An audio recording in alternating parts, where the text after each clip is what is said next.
हरे कृष्णा। पांडव निर्जला एकादशी बस हमारे द्वार पर आ चुकी है। ये ऐसी विशेष एकादशी तिथि है जिसकी प्रतीक्षा हम पूरे वर्ष करते हैं, क्योंकि ये सबसे ज़्यादा पुण्य फल प्रदान करती है और एक भक्त को, साधक को अपनी आध्यात्मिक प्रगति में तीव्रता प्रदान करती है। ये भगवान श्री विष्णु की विशेष कृपा लेकर आती है।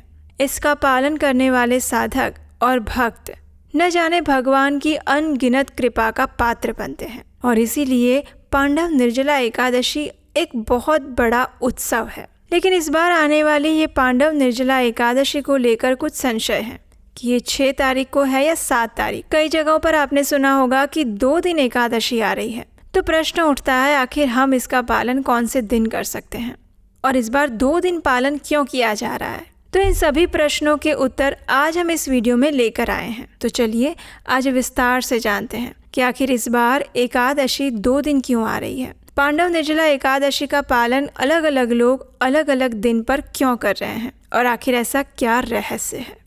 तो चलिए आज का वीडियो आरंभ करते हैं। चलिए अब हम चलते हैं इस वीडियो के तीसरे भाग में। कई लोगों के मन में इस बार संशय है कि आखिर इस बार निर्जला एकादशी 2 दिन क्यों आ रही है।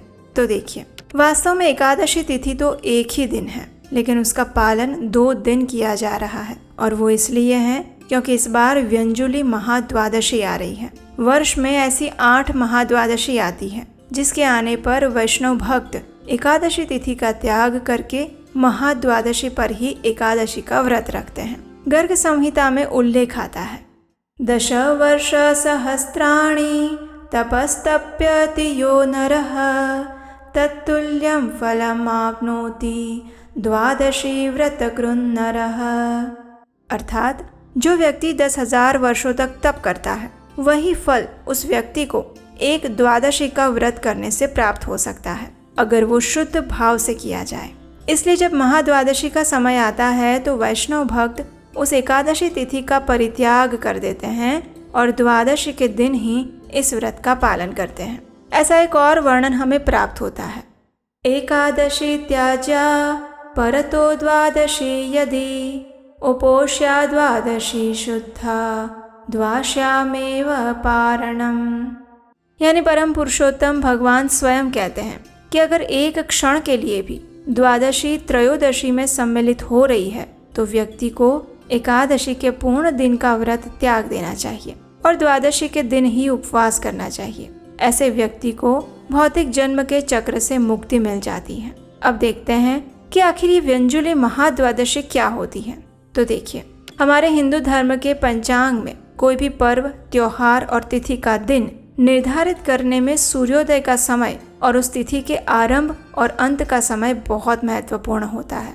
इन 3 चीजों के आधार पर कोई भी पर्व या व्रत का दिन निर्धारित किया जाता है, और इस नियम अनुसार व्यंजुली महाद्वादशी तब आती है जब एकादशी तिथि द्वादशी तक विस्तारित नहीं होती है, लेकिन द्वादशी तिथि त्रयोदशी तक विस्तारित होती है। जब ऐसा संयोग बनता है तो उसे व्यंजुली महाद्वादशी कहते हैं। अब इस बार की निर्जला एकादशी में भी ऐसा ही कुछ हो रहा है। इस बार एकादशी तिथि आरंभ हो रही है 6 जून 2025 शुक्रवार को सुबह 2:15 पर, यानी 5 जून की मध्य रात्रि के समय में। 6 जून को पूरा दिन एकादशी रहेगी, और फिर अगले दिन यानी 7 जून 2025 शनिवार को सुबह 4:47 पर ये एकादशी तिथि पूर्ण हो रही है। अब 7 जून को सुबह सूर्योदय 5:23 पे हो रहा है, यानी जब तक सूर्योदय होगा तब तक एकादशी तिथि समाप्त हो जाएगी। द्वादशी तिथि शुरू हो रही है 7 जून 2025 शनिवार के दिन सुबह 4:47 से ही, और पूरी होगी 8 जून 2025 को सुबह 7:17 पर, और इस 8 जून के दिन को सूर्योदय का समय है सुबह 5:23। अब देखिए, एकादशी 7 जून को सुबह 4:47 पर समाप्त हो जाती है, और सूर्योदय जो है वो लगभग 5:23 पर है, यानी एकादशी सूर्योदय तक नहीं पहुंच रही है। और इसका अर्थ ये है कि एकादशी द्वादशी तक विस्तारित नहीं हो रही है।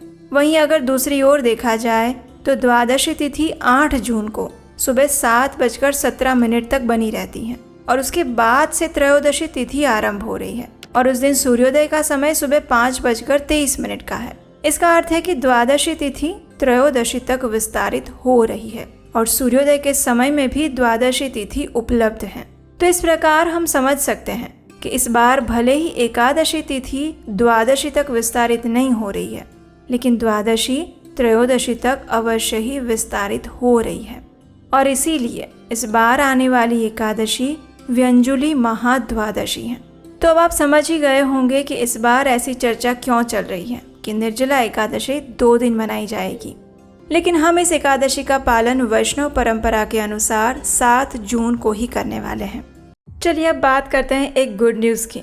आखिर 3 साल बाद फिर एक बार हम आपके लिए वही विशेष आत्मसात कोर्स लेकर आ रहे हैं। हमारी लाइफ की प्रैक्टिकल प्रॉब्लम्स का रियलिस्टिक सॉल्यूशंस भगवत गीता से कैसे मिल सकता है, यही चीज़ हम सीखेंगे 18 सत्रीय इस आत्मसात कोर्स के अंदर। ये कोर्स सिर्फ महिलाओं के लिए है। Women can register themselves. उसका लिंक नीचे डिस्क्रिप्शन बॉक्स में दिया गया है। उस गूगल फॉर्म को भर के आप अपने आप को रजिस्टर कर सकते हैं इस कोर्स के लिए। कोर्स से जुड़ी हुई और भी जानकारी नीचे डिस्क्रिप्शन बॉक्स में मिल जाएगी। भगवत गीता तो हम कई बार पढ़ते हैं, लेकिन उनमें भगवान के द्वारा बताई गई शिक्षाओं को हम अपने जीवन में कैसे उतार सकते हैं, और वो भी आज के आधुनिक समय में भगवान की वो शिक्षाएं हमारे जीवन में कितनी प्रैक्टिकल हैं, हम उसे अपने जीवन में कैसे आत्मसात कर सकते हैं। यही विषय है हमारे इस 18 सत्रीय भगवत गीता कोर्स का, जिसका नाम है आत्मसात। तो जल्दी कीजिए, आज ही अपने आप को रजिस्टर करें इस कोर्स के लिए। ये कोर्स हम आने वाले दिसंबर महीने में स्टार्ट करने वाले हैं। सीटें बहुत लिमिटेड हैं, इसलिए फर्स्ट कम फर्स्ट सर्व के बेसिस पर आपका रजिस्ट्रेशन दर्ज किया जाएगा। तो अगला नोटिफिकेशन आने की वेट मत कीजिएगा, आज ही अपने आप को रजिस्टर करवाइए। और हम आपको विश्वास दिलाते हैं कि इस कोर्स को करने के बाद आपको भगवत गीता से जुड़ी हुई ऐसी शिक्षाएं और ऐसी इंसाइट्स मिलेंगी जिसके बारे में ना आपने कभी सुना होगा और ना सोचा होगा। महिलाओं के लिए ये कोर्स बहुत ज़्यादा यूनिक, प्रैक्टिकल और बेनिफिशियल होने वाला है। तो जल्दी से अपने आप को और अपने फ्रेंड्स को इस कोर्स के लिए रजिस्टर करने के लिए प्रेरित करें। इस कोर्स की संपूर्ण जानकारी और गूगल फॉर्म का लिंक नीचे डिस्क्रिप्शन बॉक्स में है, वहां जाकर फिल कर सकते हैं। अब आप सोच रहे होंगे कि हम आपको इतने डिटेल में इतनी सारी चीज़ें क्यों बता रहे हैं। तो उसके पीछे का उद्देश्य एक ही है कि हमारे शास्त्रों में सारी चीज़ें वैज्ञानिक और तार्किक होती हैं, और हम अपने चैनल उपदेशाष्टकम पर इसी प्रमाणभूत जानकारी को साझा करते हैं, बिना किसी मिलावट के, बिना इधर उधर से कुछ लिए हुए। एक और बात हम आपको बताना चाहते हैं कि ये जानकारी सिर्फ भारत के विभिन्न शहरों के लिए ही है। भारत के सिवा कुछ अन्य देश ऐसे भी हैं जहाँ पर ये एकादशी सिर्फ 6 जून को पड़ रही है। अगर आप भारत के सिवा किसी और देश में रहते हैं तो आप हमारे उपदेशाष्टकम ओवरसीज व्हाट्सएप कम्युनिटी ग्रुप के साथ जुड़ सकते हैं। उसका लिंक नीचे डिस्क्रिप्शन बॉक्स में दिया गया है। उस ग्रुप में हम भारत के सिवा अन्य देशों की एकादशी तिथियां, शुभ मुहूर्त और उसके पारण समय की जानकारी साझा करते हैं। अगर इस आने वाली निर्जला एकादशी से जुड़ा हुआ आपका कोई भी प्रश्न है तो जल्दी से हमें नीचे कमेंट बॉक्स में लिखकर बताइए, क्योंकि आने वाले समय में हम उसके ऊपर भी वीडियो लेकर आएंगे। तो हमें आशा है कि आज का ये वीडियो आपको उपयोगी लगा होगा और आने वाली निर्जला एकादशी से जुड़े आपके सभी प्रश्नों का समाधान मिल गया होगा। इस वीडियो को लाइक कीजिए और उन लोगों को शेयर कर दीजिए जो निर्जला एकादशी करना तो चाहते हैं, लेकिन उन्हें इस तथ्य के विषय में अभी तक जानकारी नहीं है। और आने वाली निर्जला एकादशी से जुड़े हुए और भी कई वीडियोस हम आपके लिए जल्दी ही लेकर आएंगे। उसे सुनने के लिए आपके अपने चैनल उपदेशाष्टकम को सब्सक्राइब कर लीजिए और नोटिफिकेशन ऑन रखिए। और हम आपसे मिलेंगे बहुत जल्द इसी निर्जला एकादशी से जुड़े और भी प्रमाणभूत वीडियोस के साथ, सीधे शास्त्रों से। हरे कृष्णा।